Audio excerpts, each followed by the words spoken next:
I'll shoot a short video. This is where I'm at. We got this frame bolt in, that frame bolt in,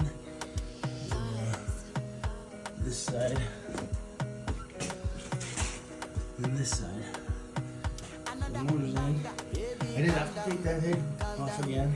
I just cannot get it in this frame, and I challenge anyone to get it in there without taking that off, because I tried every way. This side, that side, upside down, right side up.